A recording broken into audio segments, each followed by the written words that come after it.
Welcome to GK current affairs point friends. I hope आप लोग अच्छे होंगे। तो आज शनिवार है और शनिवार को मैंने क्या बताया था कि मेगा टेस्ट होगा। इसमें साइंस का 50 क्वेश्चंस होगा। इसके पहले एक मेगा टेस्ट हो चुका है जो जीके का, उसमें 100 क्वेश्चंस को कराया गया है। तो वो मेगा टेस्ट यदि आप लोगों ने नहीं दिया है तो ज़रूर दे दीजिए। उसमें 100 क्वेश्चंस आप लोगों को कराया गया है और पेपर का लेवल एकदम मॉडरेट, यानी ना ज़्यादा हार्ड ना ज़्यादा इजी, वैसा रखा गया। तो और सारे क्वेश्चंस ही मेगा टेस्ट के इम्पोर्टेंट है आपके एग्ज़ाम के नज़रिए से। और यदि आप लोगों ने मेरा नेवी एमआर मिशन 100% सिलेक्शन का फ्री क्रैश कोर्स है अवेलेबल फॉर नेवी एमआर के लिए है, यदि वो अभी तक क्रैश कोर्स नहीं किया हो तो ज़रूर कर लीजिए। उसमें आपको साइंस के लिए कॉन्सेप्ट क्लास के साथ साथ उसमें सारे MCQ क्वेश्चंस कराए गए हैं और जीके के क्लासेस चल रहे हैं। तो ये क्रैश कोर्स आपके एग्ज़ाम को आपको क्रैक कराने में काफ़ी हेल्पफुल होंगे। तो चलिए आज का क्लास स्टार्ट करते हैं। टाइम को वेस्ट ना करते हुए, चैनल को सब्सक्राइब नहीं किया हो तो चैनल को सब्सक्राइब करके बेल आइकन भी प्रेस कर दीजिएगा, जिससे आप डेली वीडियो का नोटिफिकेशन पा सके। तो चलिए आज का ये मेगा टेस्ट जिसमें 50 क्वेश्चन आपको दिया जाएगा, उसके बाद आपको कमेंट करके ज़रूर बताना है कि आपको 50 क्वेश्चन में कितना मिला। इसमें अधिकतर क्वेश्चन वैसे हैं जिसको मैंने कॉन्सेप्ट क्लास में अपने करा चुका हूँ, तो ये टेस्ट ज़्यादा हार्ड है नहीं आप लोगों के लिए। तो चलिए पहला क्वेश्चन जो है, हवा में ध्वनि का वेग कितना होता है। हवा में जो होता है, ईयर में ध्वनि का वेग कितना होता है, साउंड का वेलोसिटी कितना होता है। 1269 metre second, 5130 metre second, 1490 metre second या 332 मीटर प्रति सेकेंड। तो याद रखिए हवा में जो ध्वनि का वेग होता है वो कितना होता है, 332 मीटर प्रति सेकेंड, जो कि ऑप्शन डी सही जवाब हो जाएगा। याद रखिएगा ये पॉइंट आपके एग्जाम्स में पूछा जाता है। नेक्स्ट क्वेश्चन की तरफ चलते हैं। नेक्स्ट देखिए, निम्नलिखित में से कौन सी ऊष्मा की यूनिट है। ऊष्मा की यूनिट आपसे पूछा है तो याद रखिए पहला ऑप्शन है वोल्ट, एम्पियर, ओम या जूल। जो समय आपको क्वेश्चंस के बाद दिया जाएगा वो आप सही से सटीक आंसर, जल्दीबाजी मत कीजिएगा, स्पीड जैसा है वीडियो को वैसा ही रहने दीजिएगा। तो देखिए वोल्ट है, एम्पियर है या ओम है या जूल है। तो याद रखिए वोल्ट किसका यूनिट है, विभवांतर का। एम्पियर किसका यूनिट है, तो एम्पियर आपको पता होगा करंट का एम्पियर यूनिट है। ओम किसका है, रेजिस्टेंस का। और जूल किसका है, जूल ऊष्मा की यूनिट है। तो ऑप्शन डी इसका सही जवाब यानी जूल हो जाएगा। नेक्स्ट क्वेश्चन की तरफ बढ़ते हैं।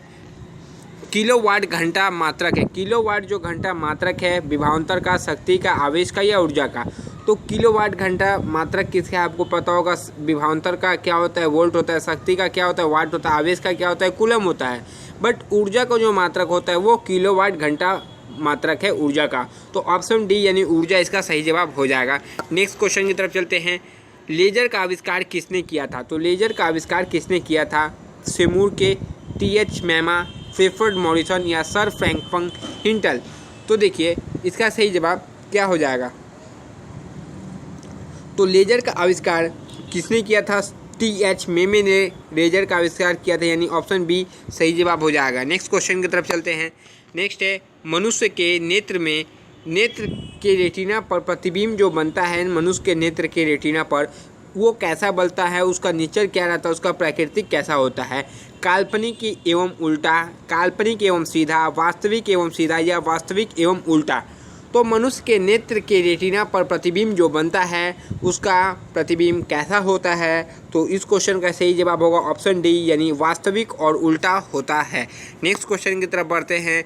नेक्स्ट देखिए, इंद्रधनुष किस दिशा में बनता है। तो इंद्रधनुष जो है वो किस दिशा में बनता है, उत्तर दिशा में, सूर्य के सामने, सूर्य के विपरीत दिशा में या इनमें से कोई नहीं। तो इंद्रधनुष किस दिशा में बनता है, तो इंद्रधनुष आपका सूर्य की विपरीत दिशा में ही बनता है, यानी ऑप्शन सी इसका सही जवाब हो जाएगा। नेक्स्ट क्वेश्चन है, चंद्रमा पर गुरुत्वाकर्षण के मुकाबले, चंद्रमा पर गुरुत्वाकर्षण पृथ्वी के मुकाबले कितना हो जाता है।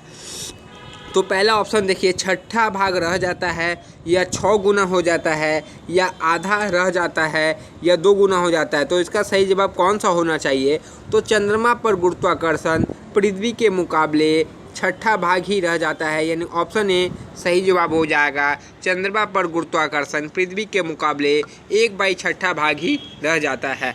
नेक्स्ट क्वेश्चन है, क्यूरी किसकी इकाई का नाम है। तो आप लोगों ने पढ़ा होगा क्यूरी किसकी इकाई है, ऊर्जा की, ऊष्मा की, तापक्रम की या रेडियो धर्मिकता की। तो आपको पता होगा किसकी इकाई है, रेडियो एक्टिविटी की जो इकाई है उसका नाम क्या है? क्यूरी है। क्या? क्यूरी। नेक्स्ट क्वेश्चन की तरफ चलते हैं। नेक्स्ट है किलोवाट घंटा मात्रक है। आई थिंक ये क्वेश्चन ऊपर भी आ चुका है, तो ये अब आप इसका जवाब सही दे सकते हैं। पहला ऑप्शन है विद्युत धारा का, विद्युत आवेश का, शक्ति का या ऊर्जा का। तो किलोवाट घंटा जो मात्रक है वो किसका मात्रक है? तो इसका सही जवाब ऑप्शन डी यानी ऊर्जा का जो मात्रक है वो किलोवाट घंटा है। नेक्स्ट है चुंबकीय क्षेत्र का मात्रक क्या है? चुंबकीय क्षेत्र का, मैग्नेटिक फील्ड का मात्रक क्या है? पहला ऑप्शन है हेनरी, दूसरा ऑप्शन है गॉस, तीसरा डोमेन या वेबर। तो इसका जो सही जवाब हो जाएगा चुंबकीय क्षेत्र का मात्रक ऑप्शन बी यानी गॉस जो है वो चुंबकीय क्षेत्र का मात्रक है। नेक्स्ट क्वेश्चन की तरफ चलते हैं। एंगस्ट्रॉम क्या मापता है? तो एंगस्ट्रॉम जो है वो क्या मापता है? समय, आवृत्ति, आवर्तकाल या तरंग दैर्ध्य। तो एंगस्ट्रॉम क्या मापता है? चलिए इसका सही जवाब क्या होना चाहिए? तो इसका सही जवाब तरंग दैर्ध्य यानी वेव लेंथ को मापता है एंगस्ट्रॉम। नेक्स्ट क्वेश्चन की तरफ चलते हैं। ऊर्जा क्षमता और गतिज ऊर्जा किसके प्रकार है? जो ऊर्जा क्षमता है और गतिज ऊर्जा है किसके प्रकार है? यांत्रिक ऊर्जा, ऊष्मीय ऊर्जा, चुंबकीय ऊर्जा या विद्युत ऊर्जा। तो देखिए ऊर्जा क्षमता और गतिज ऊर्जा दोनों ही क्या है? एक मैकेनिकल एनर्जी यानी यांत्रिक ऊर्जा का ही प्रकार है। नेक्स्ट क्वेश्चन की तरफ बढ़ते हैं। मैक्सवेल जो इकाई है किसकी इकाई है? चुंबकीय फ्लक्स, चुंबकीय सुग्राह्यता, परागम्यता या चुंबकीय क्षेत्र की तीव्रता। तो देखिए इस क्वेश्चन का सही जवाब क्या होना चाहिए? तो देखिए मैक्सवेल इकाई है किसका इकाई है? तो यह चुंबकीय फ्लक्स की इकाई है। क्या? मैक्सवेल। नेक्स्ट क्वेश्चन की तरफ बढ़ते हैं।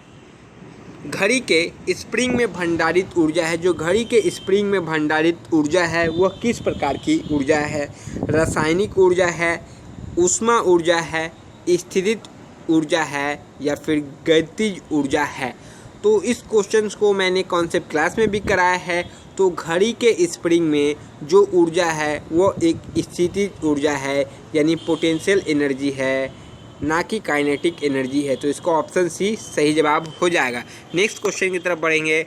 आवृत्ति का मात्रक है, तो आवृत्ति का मात्रक क्या है? दूरी पर सेकेंड, हर्ट्ज, आर्मस्ट्रॉम या कंपन मीटर। तो आवृत्ति का मात्रक क्या है? तो इसका सही जवाब क्या होना चाहिए? तो देखिए आवृत्ति का जो मात्रक है वो क्या हो जाएगा? फ्रीक्वेंसी। तो फ्रीक्वेंसी का मात्रक क्या हो जाएगा? हर्ट्ज हो जाएगा। क्या? हर्ट्ज। ऑप्शन बी सही जवाब है। नेक्स्ट क्वेश्चन है। लेंस की क्षमता का मात्रक होता है, तो ये भी क्वेश्चन कराया है। ऑप्शन देखिए, पहला ऑप्शन है डायोप्टर, ल्यूमेन, लक्स या ऑक्टर। तो लेंस की क्षमता का मात्रक है डायोप्टर। डायोप्टर ही लेंस की क्षमता का मात्रक होता है। नेक्स्ट क्वेश्चन की तरफ चलते हैं। वायु में ध्वनि तरंगे होती है, जो वायु में ध्वनि तरंग होती है ध्रुवीकृत, विद्युत चुंबकीय, अनुदैर्ध्य या तिरछी। तो देखिए बेसिकली इस क्वेश्चन का जो सही जवाब हो जाएगा, वायु में जो ध्वनि तरंगे होती है वो अनुदैर्ध्य ध्वनि तरंगे होती है, यानी ऑप्शन सी इसका सही जवाब यानी अनुदैर्ध्य ध्वनि तरंग होती है। किसमें? वायु में। नेक्स्ट क्वेश्चन की तरफ बढ़ते हैं। सूर्य का प्रकाश सूर्य से पृथ्वी तक पहुंचता है। सूर्य का जो प्रकाश है सूर्य से पृथ्वी तक पहुंचता है 10 मिनट में, 8 मिनट, 6 मिनट या 5 मिनट में। तो सूर्य का जो प्रकाश है उसको पृथ्वी तक पहुंचने में कुल कितना समय लगता है? तो इस क्वेश्चन का जो सही जवाब हो जाएगा ऑप्शन बी यानी 8 मिनट कुछ सेकंड का समय लगता है सूर्य का प्रकाश पृथ्वी तक पहुंचने में। नेक्स्ट क्वेश्चन की तरफ बढ़ते हैं। नेक्स्ट है दाब का मात्रक है। तो दाब यानी प्रेशर का मात्रक है न्यूटन मीटर, किलोग्राम पर मीटर, किलोग्राम पर सेंटीमीटर या किलोग्राम पर सेंटीमीटर। तो देखिए इसका सही जवाब क्या होना चाहिए? तो देखिए इसका सही जवाब क्या हो जाएगा? तो दाब का जो मात्रक है वो क्या है? तो इस क्वेश्चन का सही जवाब किलोग्राम पर सेंटीमीटर हो जाएगा दाब का मात्रक। तो नेक्स्ट क्वेश्चन की तरफ चलते हैं। नेक्स्ट क्वेश्चन क्या है? निम्नलिखित भौतिक राशियों में से किनकी बीमाएँ समान नहीं हैं? तो बीमाई यानी डायमेंशन से क्वेश्चन आया है। तो किनकी बीमा जो समान नहीं है? याद रखिए ऊर्जा और कार्य की जो बीमा होती है वो समान होती है। तो आपको पता रहना चाहिए ऊर्जा की विमा क्या होती है। तो आप निकाल सकते हैं इसको, work done into force into displacement से वर्क का होता है MLT-2 और S का होता है L, यानी ऊर्जा का होता है ML²T-2। ऊर्जा और कार्य का जो होता है वो मात्रक सेम होता है, सेम है आवेग और संवेग, तो P=M×V। तो यहाँ से आप निकाल सकते हैं MV का होता है LT-1, MLT-1 आवेग और संवेग का होता है। तो देखिए फिर देखिए बल और दाब का दोनों का मात्रक सेम नहीं होता, क्योंकि फोर्स मास इंटू एक्सेलेरेशन होता है, जबकि दाब प्रेशर क्या होता है, फोर्स बाई एरिया। तो इसका मात्रक समान नहीं होता है। नेक्स्ट क्वेश्चन की तरफ चलते हैं। तो इसका सही जवाब ऑप्शन सी यानी बल तथा दाब सही जवाब हो जाएगा। नेक्स्ट क्वेश्चन की तरफ बढ़ते हैं। श्वेत प्रकाश रंगों के मेल से बना होता है, यानी श्वेत जो प्रकाश है कितने रंगों के मेल से बना होता है, 7 रंग, 4 रंग, 6 रंग या 8 रंग। तो श्वेत रंग जो है वो 7 रंगों से मिलकर बना होता है, जिसका सही जवाब ऑप्शन ए हो जाएगा। नेक्स्ट क्वेश्चन, वे 7 रंग कौन कौन से हैं जिनसे श्वेत रंग मिलकर बने होते हैं? कमेंट बॉक्स में कृपया करके उस आंसर को ज़रूर आप लोग दीजिएगा। नेक्स्ट क्वेश्चन है, आंतरिक ऊर्जा की सकल्पना ऊष्मागति के किस नियम से मिलती है? तो देखिए यह क्वेश्चन का सही जवाब क्या है? ऑप्शन जो है वो तृतीय नियम है, ऑप्शन बी है द्वितीय नियम, फिर प्रथम नियम या शून्यांक। तो इसका सही जवाब क्या होना चाहिए? तो आंतरिक ऊर्जा की सकल्पना ऊष्मागति के प्रथम नियम से मिलती है। तो इसका सही जवाब हो जाएगा प्रथम नियम। नेक्स्ट क्वेश्चन की तरफ बढ़ते हैं। ऊष्मागतिकी का दूसरा नियम किसने दिया था? तो ऊष्मागति का दूसरा नियम किसने दिया था? रोडेफ क्लासियस, डेविड बोर, यंग या एमोदिया एवोगैड्रो। तो इसका सही जवाब क्या होगा? ऊष्मागतिकी का दूसरा नियम किसने दिया था? रुडोल्फ क्लासियस ने दिया था। नेक्स्ट क्वेश्चन की तरफ बढ़ते हैं। एक आदर्श वोल्ट का प्रतिरोध कितना होता है? एक आदर्श आइडियल वोल्ट मीटर का रेजिस्टेंस आपसे पूछा है कितना होता है? अनंत होता है, 1 होता है, 0 होता है, 1 से कम होता है? क्या मैंने ये क्वेश्चंस आपको पहली बार नहीं करवाया है? इसके पहले भी इस क्वेश्चन को कराया जा चुका है। तो आशा करता हूँ कि इसका जवाब सही दीजिएगा आप लोग। बहुत सारे क्वेश्चन जो है मैंने करवाया है। तो इसका सही जवाब ऑप्शन ए यानी अनंत हो जाएगा। एक आदर्श वोल्ट मीटर का जो रेजिस्टेंस होता है वह कितना होता है? अनंत होता है आइडियल वोल्ट मीटर का रेजिस्टेंस। नेक्स्ट क्वेश्चन की तरफ चलते हैं। निम्न में से किसके द्वारा सबसे अधिक ध्वनि प्रदूषण होता है? यह क्वेश्चन हाल ही में मैंने टेस्ट सीरीज में कहीं ना कहीं कराया है, मुझे याद आ रहा है। पानी का जहाज, हवाई का जहाज, मोटर गाड़ी या रेलवे इंजन। तो सबसे अधिक ध्वनि प्रदूषण किस में होता है? तो मैंने आपको बताया था यह क्वेश्चन कि सबसे अधिक जो ध्वनि प्रदूषण होता है वो किस में? हवाई जहाज़ में होता है। आप यदि हवाई जहाज़ में सफ़र करेंगे तो आपको पता चल जाएगा कितना उसमें ध्वनि प्रदूषण है। आप यदि हवाई जहाज़ के अंदर 3-4 घंटे सफ़र करते हैं, यदि आप लोगों ने हेडफोन नहीं लगाया है तो आपका जो कान है वो सुन पड़ जाता है वहाँ के मशीनों की तीव्रता के कारण। तो उसमें सबसे ज़्यादा ध्वनि प्रदूषण होता है। नेक्स्ट क्वेश्चन है, वायुमंडल में प्रकाश के विसरण का कारण है। वायुमंडल में प्रकाश का जो विसरण है उसका कारण क्या है? हीलियम है, धूलकण है, जलवायु है या कार्बन डाइऑक्साइड है? तो वायुमंडल में प्रकाश के विसरण का जो महत्वपूर्ण कारण है वो क्या है? धूलकण। तो इसका सही जवाब ऑप्शन बी यानी कि धूलकण हो जाएगा। नेक्स्ट क्वेश्चन की तरफ बढ़ते हैं। एक रॉकेट किसके संरक्षण सिद्धांत पर कार्य करता है? तो एक रॉकेट जो है वो किसके संरक्षण सिद्धांत पर कार्य करता है? कोणीय वेग, रेखीय वेग, ऊर्जा या द्रव्यमान। तो इसका सही जवाब क्या हो जाएगा? तो यह क्वेश्चन काफ़ी इम्पोर्टेंट है और मैंने आपको कई बार कराया है। तो इसका सही जवाब ऑप्शन बी यानी रैखिक संवेग पर कार्य करता है। नेक्स्ट क्वेश्चन की तरफ बढ़ते हैं। चाबी भरी घड़ी में कौन सी ऊर्जा होती है? तो इसमें चाबी भरी है, तो इसका सही जवाब क्या होना चाहिए? संचित ऊर्जा, यांत्रिक ऊर्जा, स्थितिज ऊर्जा या गतिज ऊर्जा। तो चाबी भरी घड़ी में हमेशा स्थितिज ऊर्जा होती है। इसका सही जवाब ऑप्शन सी यानी स्थित ऊर्जा हो जाएगी, यानी पोटेंशियल एनर्जी। नेक्स्ट क्वेश्चन की तरफ बढ़ते हैं। न्यूनतम परागमय शक्ति किरण कौन सी है? तो न्यूनतम परागमय शक्ति किरण कौन सी है? पहला है डेल्टा किरण, एक्स किरण, अल्फा किरण या गामा किरण। तो इसका सही जवाब क्या है? तो देखिए इस क्वेश्चन का सही जवाब जो हो जाएगा न्यूनतम परागमय शक्ति जो किरण है वो होगा अल्फा किरण। इसका सही जवाब ऑप्शन सी यानी अल्फा किरण हो जाएगा। नेक्स्ट क्वेश्चन की तरफ चलते हैं। विद्युत धारा का मापन निम्नलिखित में से किस यंत्र के उपकरण का प्रयोग करके किया जाता है? तो इसका सही जवाब क्या होना चाहिए? विद्युत धारा का पूछा है watt meter, anemometer, volt meter या एमीटर। तो इसका सही जवाब हो जाएगा क्या होगा? तो विद्युत धारा का मापन हमेशा एमीटर से किया जाता है, यानी ऑप्शन 30 का सही जवाब क्या हो जाएगा? 30 नंबर क्वेश्चन का सही जवाब ऑप्शन डी यानी एमीटर हो जाएगा। नेक्स्ट है न्यूटन के गति के द्वितीय नियम के अनुसार निम्न में से कौन सा कथन सत्य है? कौन सा कथन सत्य है? इससे संवेग संरक्षण सिद्धांत प्रतिपादित होता है। तो यह क्वेश्चन मैंने करते समय ही आपको बताया था कि क्वेश्चन यहाँ से आता है। इससे बल की परिभाषा ज्ञात की जाती है, इससे जड़त्व की परिभाषा ज्ञात की जाती है, उपयुक्त सभी। तो देखिए इस क्वेश्चन का सही जवाब क्या होना चाहिए? मैंने कॉन्सेप्ट क्लास में बताया था कि यदि कुछ नियम से क्वेश्चन आएंगे तो यहाँ से क्वेश्चन 100% आपके एग्जाम्स में पूछे जाएंगे। यदि आप लोगों ने गौर किया हो तो आपको ये आंसर जरूर पता होगा। न्यूटन के गति के द्वितीय नियम के अनुसार इससे बल की परिभाषा ज्ञात की जा सकती है। किसकी? बल की यानी फोर्स की। फोर्स का फॉर्मूला क्या होता है? मास इनटू एक्सीलरेशन, याद रखिएगा। सूर्य में ऊर्जा के उत्पादन प्रक्रिया का नाम है। तो सूर्य में ऊर्जा के उत्पादन प्रक्रिया का नाम क्या है? नाभिकीय संलयन, नाभिकीय विखंडन, आयनन या इनमें से कोई नहीं। तो देखिए बेसिकली इस क्वेश्चन का सही जवाब क्या होना चाहिए? सूर्य में ऊर्जा के उत्पादन की प्रक्रिया का नाम क्या है? तो इसका सही जवाब क्या हो जाएगा? 32 का सही जवाब सूर्य में ऊर्जा के उत्पादन की प्रक्रिया का नाम क्या है? नाभिकीय संलयन है। नेक्स्ट क्वेश्चन की तरफ चलते हैं। ध्वनि का तारव्य किस पर निर्भर करता है? तो ध्वनि का जो तारव्य होता है किस पर निर्भर करता है?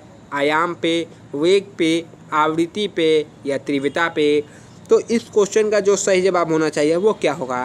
तो ध्वनि का तारव्य किस पे निर्भर करता है? आवृत्ति पे निर्भर करता है, यानी इसका सही जवाब ऑप्शन सी हो जाएगा। नेक्स्ट क्वेश्चन की तरफ बढ़ते हैं। गुरुत्वाकर्षण नियमों के आविष्कारक कौन हैं? तो ये भी मैंने कराया है। आइंस्टाइन, कोपरनिकस, गैलीलियो या न्यूटन। तो इसका सही जवाब क्या होना चाहिए? गुरुत्वाकर्षण से आपको वहाँ से एक फॉर्मूला याद रखना है जो मैंने बताया था, force equal to G m1 into m2/r²। तो ये फॉर्मूला आप लोग याद रखिएगा गुरुत्वाकर्षण से। तो इसका सही जवाब क्या हो जाएगा? इसके आविष्कारक ऑप्शन डी यानी न्यूटन हो जाएगा। नेक्स्ट क्वेश्चन की तरफ चलते हैं। वह कौन सा बल है जिसके कारण पिंड धरती की केंद्र की ओर खींचा चला आता है?